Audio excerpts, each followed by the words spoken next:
Jaribio jipya la kumuua Ibrahim Traore katika nchi yake limeweza kufanyika mnamo mwezi huu wa 4, mwezi Aprili.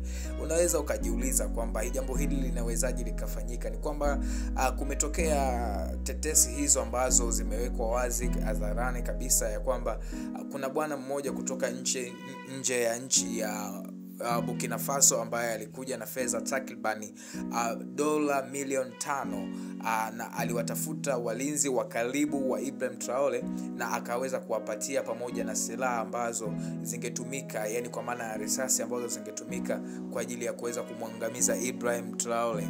Na fedha hizo kwa hesabu ya fedha ya Kitanzania ni sawa na bilioni 13 shilingi za Kitanzania ndizo ambazo walizoweza kupewa hao makapteni ambao wanaomlinda Ibrahim Traore, rais huyo baba wa Afrika. Naweza nikasema ni kilanja, sasa ni kilanja wa Afrika yetu.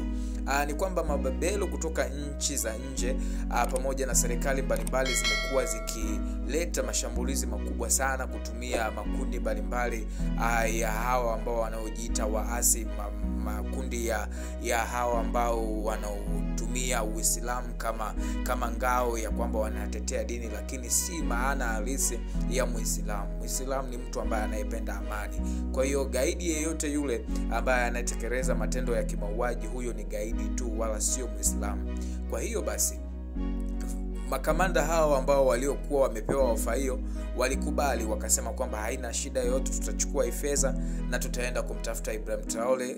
Istoshe sisi ndio ambao tunaomlinda, kwa hiyo jambo lako limeisha. Na hiyo walipewa kama advance tu ya kwenda kutekeleza mauaji hayo. Na hili ni mara ya nikasema ni jaribio zaidi ya mara ya 20. Nakumbuka ni kwamba kuna kipindi walivamiwa, kuna kipindi gari lake Ibrahim Traore liliweza kusetiwa bomu chini ili liweze kuweza kumlipukia, lakini kama unaweza kufahamu Mrusi yuko hapo, ndiye ambaye anayempa nguvu Ibrahim Traore. Kwa hiyo serikali ya Urusi tangia ilipoweza kuweka majeshi yake katika nchi ya Burkina Faso, ni kwamba intelligence ya nchi hiyo imeweza kukua kwa kiasi kikubwa sana. Hivyo lile bomu ambalo lilikuwa limewekwa chini ya gari la mkuu huyu anapenda kumuita baba wa Afrika Ibrahim Traore liliweza kugundulika kwa haraka zaidi. Lakini pia uaminifu ambao ulio ndani ya hao makamanda ambao wanaomlinda Ibrahim Traore uliweza kumsaidia sana kipindi hicho. Lakini hata sasa pia katika mwezi huu wa 4, vinginevyo tungekuwa tunaongea mambo mengine, ni kwamba hao makamanda ambao waliopewa fedha bilioni 13 ambapo sawa na dola za Kimarekani, dola milioni 5 za Kimarekani. Fedha hizo walipozichukua na silaha ambayo walikuwa wamepewa kwa ajili ya kuja kumuua Ibrahim Traore, ni kwamba walienda paka Ikulu, wakafika wakamuita Ibrahim Traore, wakamwambia bwana, sisi tumepewa tenda hii hapa kwa ajili ya kuweza kukamilisha mauaji ya kukuua wewe. Ni kwamba sasa kilichofanyika ni kwenda tena kusuka mpango wa kwenda kumkamata mtu ambaye aliyeweza kusuka mpango huo wa kuja kumuua Ibrahim Traore. Unaweza kujiuliza kwamba hivi wanawezaje wakafanya vitu kama hivyo?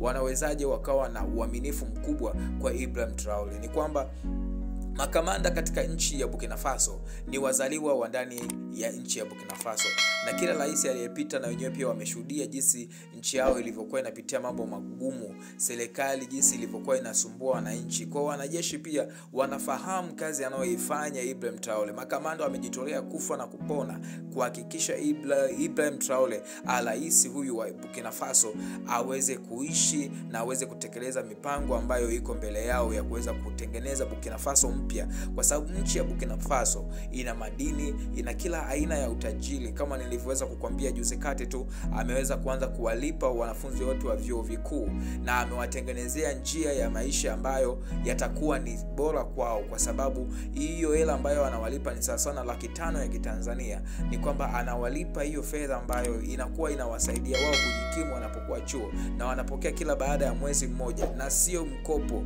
ni bure wanapokea. Ni inatakiwa serikali iwalipe wanachuo kwa sababu wanasoma, na baada ya kusoma bado pia wanatakiwa waendelee kulipwa hiyo fedha.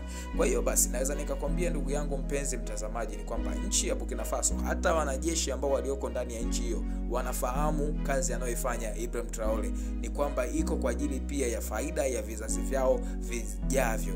Lakini nipende kutoa pongezi zangu kwa dhati kwa serikali ya Urusi ambayo imetia nanga katika nchi ya Burkina Faso kuweza kumpa nguvu bila pia kumsahau huyu mkombozi sasa wa nchi za Kiafrika ambaye si mwingine ni bwana Putin kutoka nchini Urusi, ambaye ni rafiki wa karibu kabisa na hizi nchi tatu za Umoja wa Saheli, ambayo pia Burkina Faso nayo pia ni moja kati ya hizo nchi zenye Umoja wa Saheli ambazo pia zimetengeneza coin, yani zimetengeneza fedha yao ambayo itayokuwa inatumika wala sio fedha tena ya Mfaransa. Na Mfaransa juzi kati alihitaji kusema kwamba tunahitaji tuweze kurudisha uhusiano mzuri, baina yetu sisi na nchi ya Burkina Faso, lakini Ibrahim Traore aliwakataa kabisa na akasema hatuhitaji majeshi yenu. Kwa ni jambo la kupongeza sana urafiki uliopo kati ya Ibrahim Traore na nchi ya Urusi, na huyu mkali kutoka nchini Urusi ambaye si mwingine ni bwana Putin.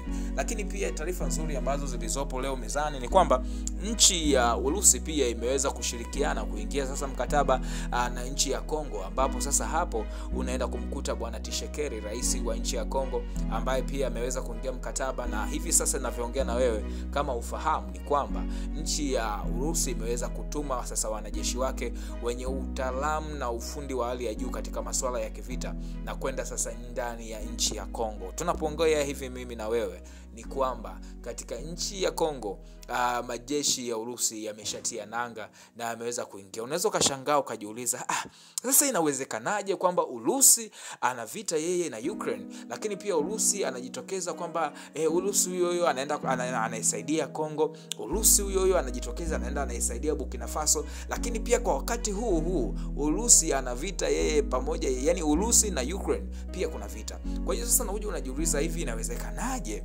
Unaweza kujiuliza why Urusi anapambana na Ukraine, lakini pia wakati huu anapambana ameingia mkataba wa kwenda kuisaidia Kongo, lakini pia Burkina Faso nako pia katuma pia jeshi linamsaidia Ibrahim Traore kwa ajili ya kutoa mafunzo pamoja na mbinu za kivita pamoja na vifaa. Urusi yeye ni nani? Labda tu nikufahamishe ndugu yangu mpenzi mtazamaji, vita ambayo inaendelea kati ya Urusi na Ukraine, Putin angeamua ile vita iishie ndani ya miezi mitatu, miezi minne, yani angeamua, angekuwa na roho ya kinyama, ile vita ingeisha ndani ya wiki 3 tu.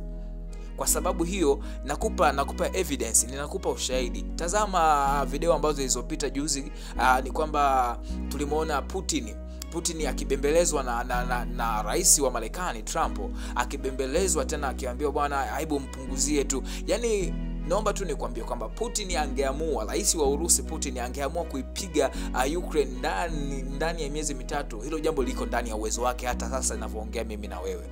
Kwa hiyo sasa ninaomba tu nikufahamishe mpenzi msikilizaji, ni kwamba nchi sasa hii nchi hii nzuri ya Burkina Faso inaenda kupata hatua mpya tena. Lakini pia tunapoenda kwa ndugu zetu hapa wa Kongo ambao walikuwa wanasumbuliwa na M23, hivyo pia tena tunaenda kupata suluhisho, kwa maana majeshi ya Urusi pia yameweza kutia nanga katika nchi hii ya Kongo. Basi ni kuombe uendelee kusubscribe, lakini pia ushare video hizi, ushare na rafiki zako pia waweze kupata mawili matatu haya kuhusu nchi yetu ya nchi zetu za Afrika zinavyoendelea. Asante sana kwa kuwa pamoja nami, uwe na wakati mwema, uwe na siku njema. Asante sana.